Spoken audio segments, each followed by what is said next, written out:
Olá pessoal, tudo bem? Muito prazer, eu sou o professor Sérgio Henrique e vou acompanhá-lo na sua trajetória para aprovação no concurso da Prefeitura Municipal do município de São José do Cedro. Então eu gostaria de fazer aquele convite, me seguir no Instagram, @professor Sérgio Henrique, e me disponho a ficar em contato com vocês nesta reta final para quaisquer dúvidas. E claro, eu estou lá presente no seu fórum. E lá é o nosso principal meio para que você possa dissipar eventuais dúvidas. Então, é isso aí. Vamos falar um pouco sobre o município e o que é que costuma ser cobrado nas provas municipais acerca desse tema. Basicamente, quando perguntam sobre municípios, é muito comum que queiram saber a origem histórica, a época da fundação. Eventualmente podem perguntar datas, eventualmente não, mas, por exemplo, a origem do município, se for fundado, por exemplo, por uma missão jesuítica, como acontece nas cidades que temos, no Rio Grande do Sul, como São Miguel das Missões, enfim, que está na origem do grupo que veio povoar São José do Cedro.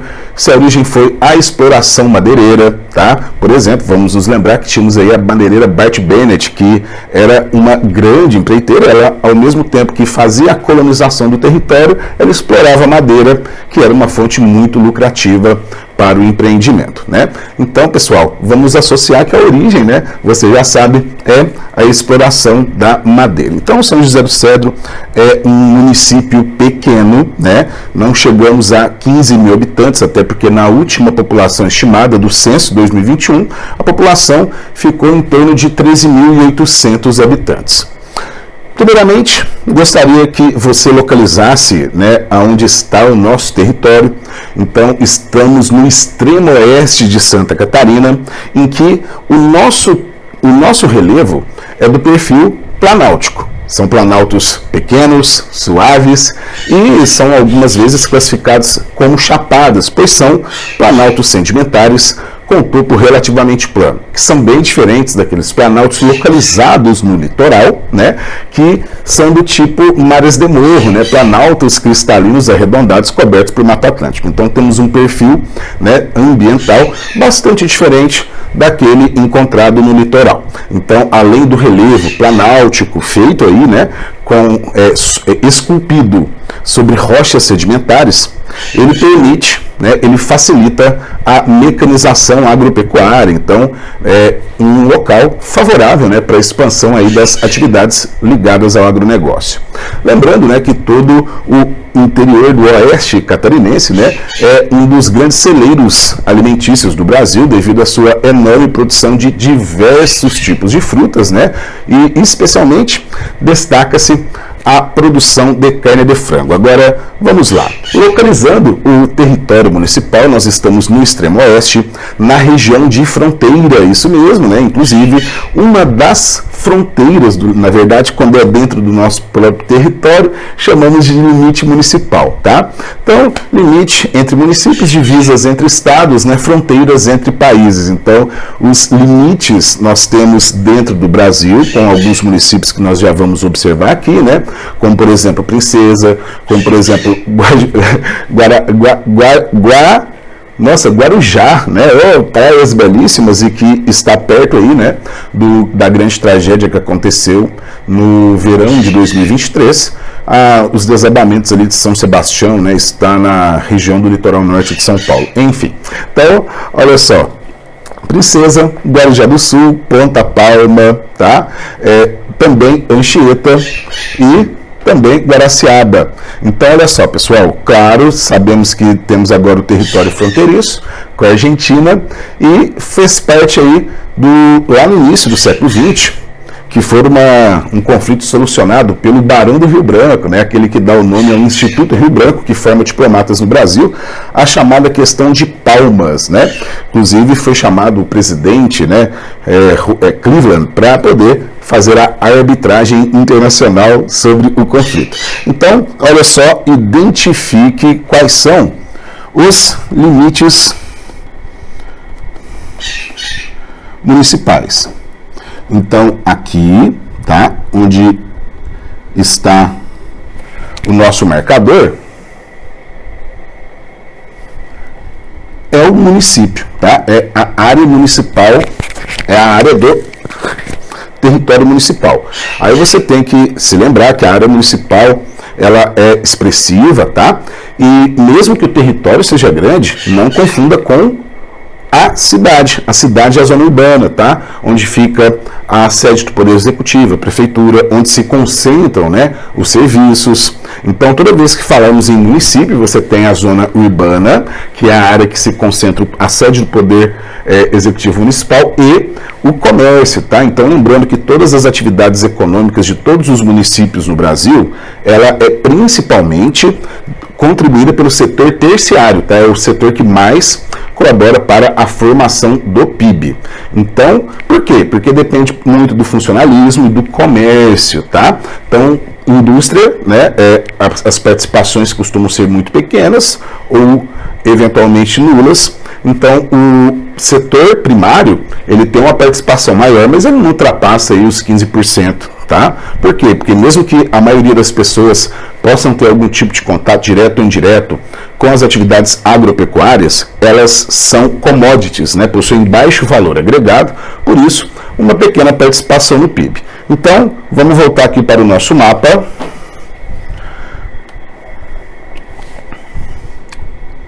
Vamos identificar os limites municipais, né? Então, aqui nós temos Princesa,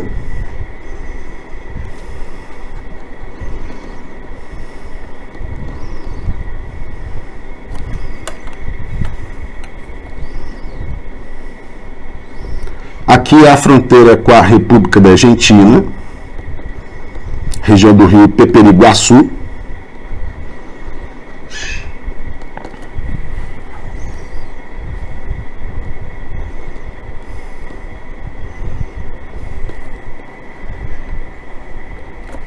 Guarujá do Sul, tá? Ponta Palma,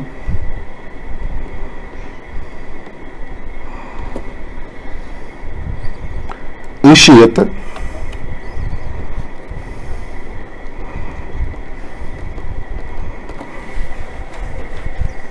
e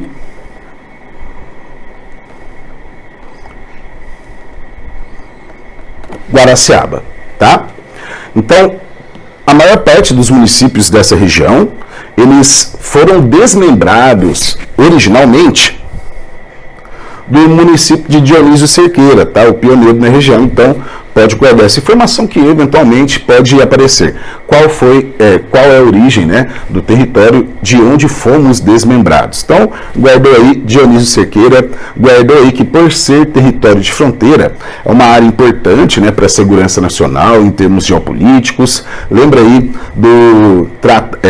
da questão de Palmas, né, que foi resolvida lá pelo Barão do Rio Branco com a intervenção internacional, que foi nesse contexto que estabeleceram o Peperiguaçu como a divisa com a Argentina, né, que ela queria que avançasse até mais ou menos o rio Chapecó, enfim, ela queria pegar uma grande parte do território. Então, identificamos aí as divisas, isso cai, tá? Então vale a pena você decorar, porque às vezes você sabe um montão de informação sobre o município, eles perguntam assim, dos municípios abaixo, aquele que não faz limite, ou então alguma coisa relacionada a isso, tá bem? Então você já sabe que nós estamos num relevo de domínio de planaltos, de origem sedimentar, que tem um topo razoavelmente plano, portanto, é uma área, né, que facilita a mecanização. No caso, né, eu estou falando da macro-região, tá? Nós estamos numa região que teve muito derramamento basáltico. Como assim? O que significa isso? Derramamentos basálticos lá no passado, antes de existir Brasil, esses territórios, quando ainda estava formando, né, separando lá da África, sabe assim, Brasil separando da África. Lá naquela época, quando estava formando a crosta, aconteceram derramamentos vulcânicos, tá? Derramamentos vulcânicos esses que deram origem ao solo vulcânico, que é o solo de basáltico, tá? Solo vulcânico.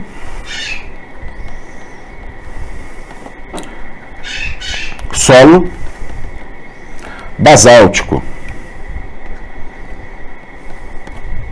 E esse solo, ele é bastante fértil, e ao redor do Brasil ele é conhecido como terra roxa, tá? Terra roça, né? Solo bastante avermelhado. Então as origens do município, né? Tivemos aí colonizadores de origem alemã e origem italiana, né? No Brasil, as regiões aí que são amplamente conhecidas pela terra roxa, vem justamente aí do sotaque italiano, né? Rosso, aí pegou, né? Brasileiraram como terra roxa, beleza? Lembra aí que é um solo muito fértil, um solo desenvolvido, tá? E muito favorável, claro, para todas as atividades agropecuárias. O clima é do tipo temperado subtropical, tá? Você pode encontrar eventualmente o nome do clima como temperado ou subtropical, que é quando o clima temperado está bem pertinho do trópico. Então ele ainda é um clima razoavelmente quente, né? Se você comparar com as áreas subtropicais mais distantes do Equador. Então, clima temperado subtropical, quais são as características deste clima? Você tem chuvas bem distribuídas pelo ano, tá? Você tem chuvas bem distribuídas pelo ano. Você tem temperaturas baixas em relação à média do Brasil, né? Em torno aí de 17 a 25 graus. E então, o clima temperado, ele se caracteriza por 4 estações definidas, tá? Então, isso é algo importante de assinalar. Clima temperado ou subtropical, 4 estações definidas e chuvas bem distribuídas pelo ano, tá? Com pluviosidade regular. Então, olha só, guardou, isso daqui pode aparecer, claro, com alguma variaçãozinha. Não acho que a banca faça pegadinha do tipo, coloque 2 tipos de temperado ou coloque temperado subtropical na mesma, tá? Na mesma questão. Agora, caso aconteça, não acho que acontecerá, está, né, nas publicações, no site oficial e esses outros elementos, caracterizado como clima temperado, ok? Então, olha só, guardou, lembra aí dos recursos hídricos, são muito importantes, aí você vai lembrar do Peperiguaçu, vai lembrar, né, do Rio das Antas, enfim, e pensar no uso da água principalmente para a agropecuária, tá? O uso urbano dos recursos hídricos, ele é bem menor, para você ter uma ideia, não é só no município, tá? Acontece em geral, 70% é utilizado na agropecuária, só 10% no consumo humano e os outros aí em algum tipo de atividade manufatureira ou agroindustrial, tipo, por exemplo, podem ser aí frigoríficos, quaisquer tipo de atividades que consomem muita água, tá bem? Então, de longe, a criação de animais é o que mais consome água, né? Frango consome em torno de 3 mil litros por quilo. E a carne de gado, cara, olha só, surpreendentemente, ela gasta até 15 mil litros de água para cada quilo de carne, tá bom? Então, guardou aí, né, tipo de clima e a vegetação, claro, é domínio das araucárias. Domínio das araucárias, que para muitos biólogos, ela é uma extensão da Mata Atlântica, só que a Mata Atlântica está no clima tropical, né, que tem maiores temperaturas, a variação verão-inverno é menor, né, tem uma umidade maior, e quando adentra para o clima, né, subtropical, aí começa a mudar um pouco da feição, né, até formar as araucárias, que aí tem os recursos evolutivos de, por exemplo, as folhas pontiagudas, justamente para poder resistir ao frio, né, à desidratação, por aí vai. Então, as araucárias são um tipo de floresta ombrófila mista, tá? Floresta ombrófila tem a ver com chuvas, né? Então quer dizer que existe um regime regular de chuvas que permite o desenvolvimento do bioma, tá? Então, mista porque você tem diversas fisionomias, tá bom? Então, olha só, agora eu quero que você observe o perfil da população, como eu mencionei, né? Pela perspectiva aí da projeção, antes do resultado definitivo do censo, né, tínhamos por volta de 13.800 pessoas e aconteceu em diversos municípios do Brasil e principalmente em municípios pequenos, uma contagem populacional do censo, ainda preliminar, que apresentou uma população menor do que a expectativa, tá? Por quê? Porque o ritmo de crescimento foi menor ao longo da última década. Então, projetaram eventualmente para muitos municípios 20 mil, chegou a 19.500, 19 mil, um pouco menos, tá? Isso é normal, não é erro do censo, é porque as expectativas foram calculadas no ritmo de crescimento, né, da última grande pesquisa. Então, isso daí pode aparecer porque muitos prefeitos estão preocupadíssimos, né, que diminuindo a população, isso pode repercutir na diminuição do fundo de participação dos municípios, né, que é estabelecido a partir da quantidade de pessoas que moram no lugar. Então, olha só, a variação é muito pequena do 2010 para 2021, né, então mesmo diante desse panorama de quase não crescer a população, eles vão perguntar por isso daqui. Por exemplo, eles podem perguntar por que a população variou tão pouco, tá? Por que a população variou tão pouco? Quais são as razões? Primeiro, dá uma olhada nessa pirâmide etária, que é o perfil populacional da cidade. Nós temos um perfil predominantemente adulto e com muitas pessoas em idade avançada, tá? Então, dá uma olhadinha aqui. Você pode perceber que tem muito menos crianças que a média nacional de 0 a 4, de 0 a 9, tá? Então você tem no município uma taxa de fecundidade baixa, que corresponde à média de filhos por mulher. Então são duas taxas diferentes. Taxa de natalidade é uma soma, não precisa decorar a fórmula, só para você entender que é diferente, tá?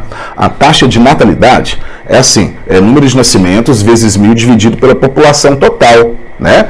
Agora, a fecundidade é a média de filhos que a mulher tem ao longo de sua vida fértil, tá? Então, para você ter uma ideia, a média do Brasil é 1,71. Então, o Brasil está abaixo da média de reposição populacional, que é 2,1, tá? Então, um substituto pai, a mãe e eventuais, né, mortes, enfim. Aí, você tem no Brasil 1,71, tá? E isso aponta que nós temos uma fecundidade bem menor do que a taxa de reposição populacional e é uma das razões que influencia no perfil populacional adulto e mais velho, tá? Outra razão.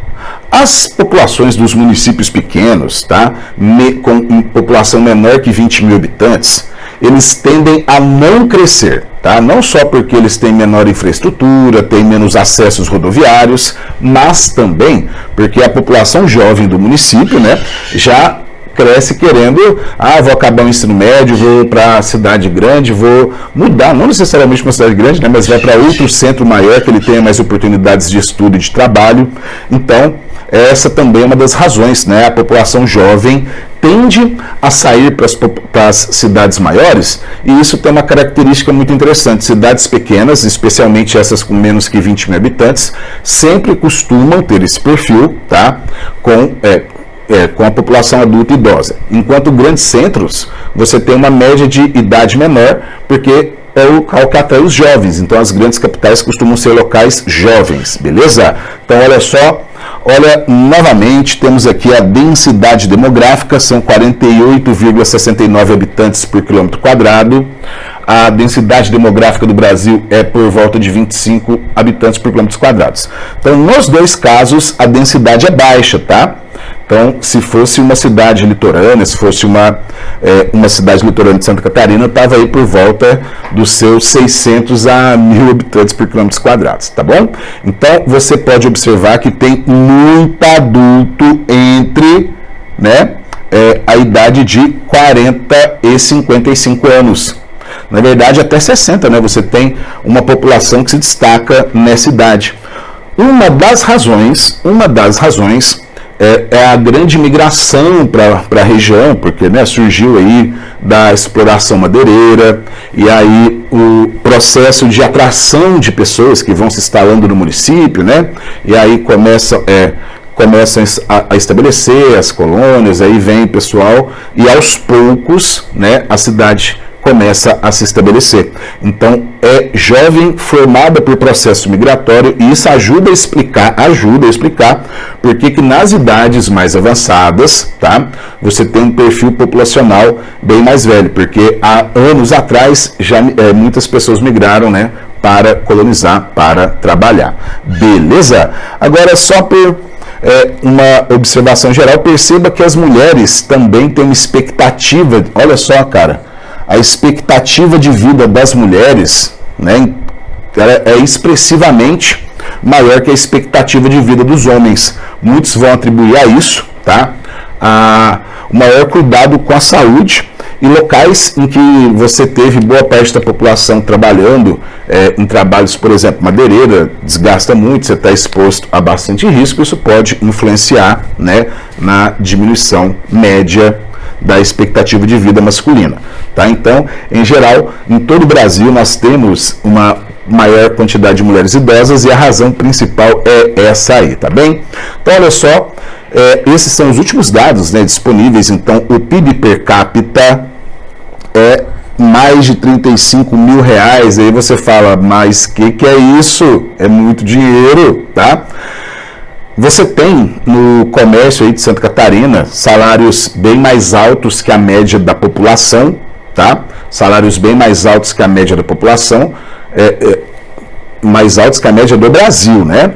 Então, por exemplo, esse salário de 2 mil a 3 mil no comércio, eventualmente. E aí, cara, isso é por quê? Porque tem muito pouco jovem, tá? Tem muito pouco jovem. Então, não é só São José do Cedro que tem a população adulta envelhecida, é o perfil geral de Santa Catarina. Inclusive, fazendo aí uma ponte com as atualidades, nós temos Santa Catarina é o segundo estado que mais acolhe venezuelanos na Operação Acolhida.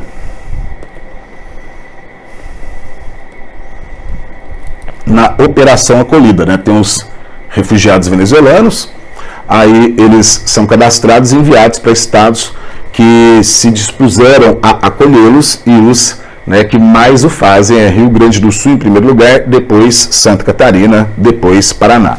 E tem justamente a ver com isso, né, com a escassez de mão de obra jovem. Agora, por que esse valor aqui é tão alto? Eu falei que a renda real é diferente.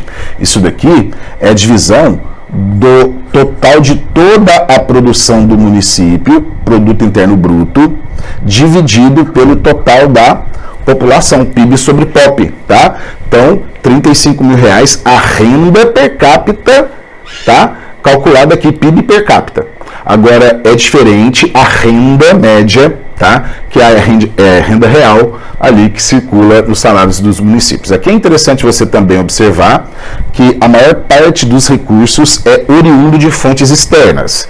Isso quer dizer que você tem investimentos que são aí no setor agropecuário especialmente, e também recursos aí federais para funcionalismo público, né? Porque toda cidade que é pequenininha tem uma participação muito grande do setor público, né, na atividade econômica, porque ajuda a manter o comércio da cidade, enfim, né?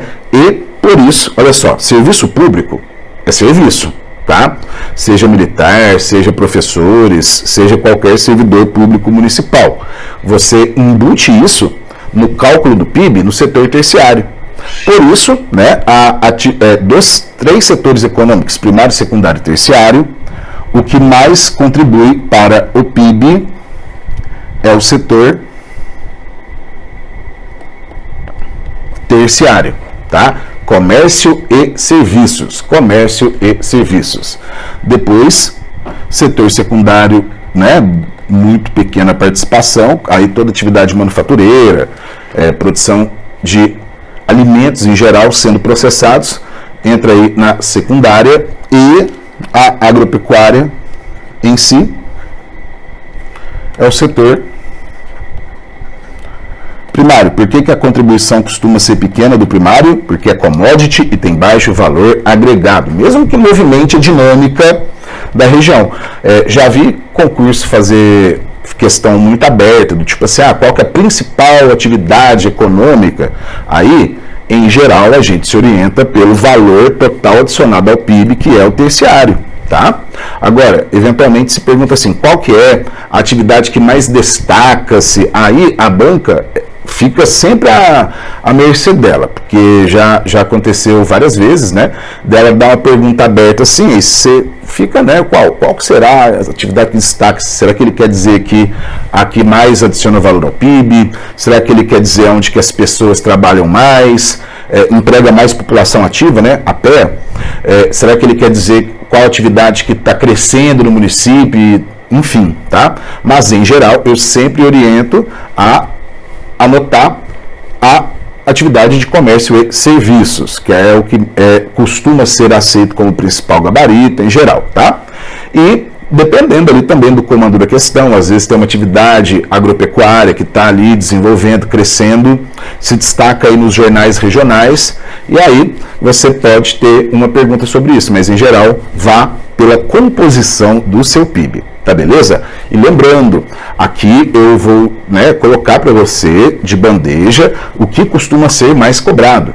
Mas eu sempre sugiro que você, por sua conta, né, leia aí um pouco do que está acontecendo regionalmente. Isso não substitui. Sempre que você for estudar para um concurso, especialmente municipal, vale muito a pena seu investimento num curso.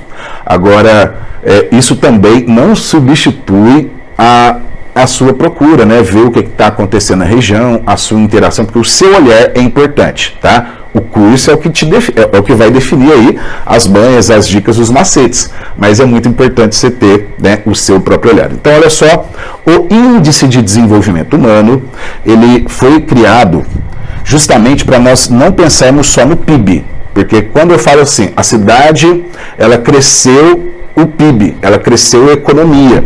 Tivemos crescimento econômico. Aí muita gente vai falar, nossa, que legal, é isso aí, parabéns. Só que não necessariamente a qualidade de vida da população melhorou, tá? Eventualmente você pode ter ali um fazendeiro que produz mais, começa a exportar mais, aí o PIB do município aumenta, só que a quantidade de pessoas em situação, né, de fragilidade, ela pode aumentar, tá? Então aí o Brasil como um todo, né, voltou ao mapa da fome, fragilidades sociais, isso em todo o país, tá? Então a ideia do desenvolvimento humano surgiu para pensar então outras características além, né, do crescimento econômico. Então desenvolvimento econômico, ele vai se basear num tripé, que é a saúde, a educação e a renda per capita.